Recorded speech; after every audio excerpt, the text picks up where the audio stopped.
Hey, this is Dr. Green with Momenta Chiropractic, and today we're going to talk about the rear foot elevated split squat, also sometimes referred to as the Bulgarian split squat. And we're going to talk about two versions to this. One of them focuses a little bit more on the quads, the other one focuses a little bit more on the glutes.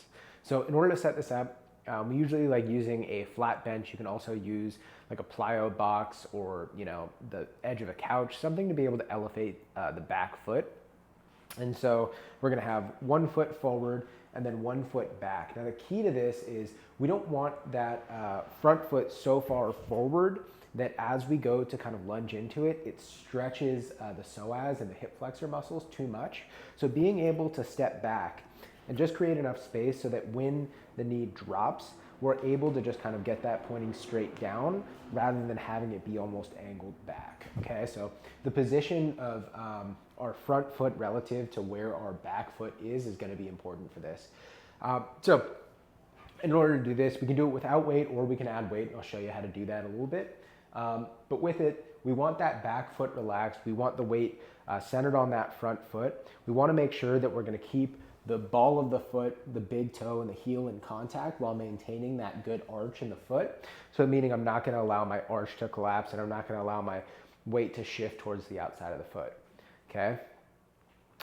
Next, we're going to allow ourselves to squat down on that front foot. And this is where the quad versus glute comes into play. So the angle of my shin is going to determine where I'm feeling it. Same thing with the angle of my torso. So if I go for more of a vertical shin, dropping down, vertical meaning up and down here, I'm gonna feel that a little bit more in my quad, especially if my weight is more forward on the foot. If I angle my torso and create more of an angled shin angle there, I should be able to feel it a little bit more in my glute. So for example, if I angle my torso a bit by hinging back and driving my knee forward, I should feel that a lot more in my glute. I'm gonna show you on the right side just so you can see it a little bit better. So a little bit more forward, vertical shin angle. Should feel that a decent amount kind of in the quad there, a little bit in the glute. If I angle, hinge, and drive the knee forward, then I should feel a lot more in the glute. And that just has to do with the relative position of my hip in that position. So there are a couple ways to weight it. We like using a kettlebell for this.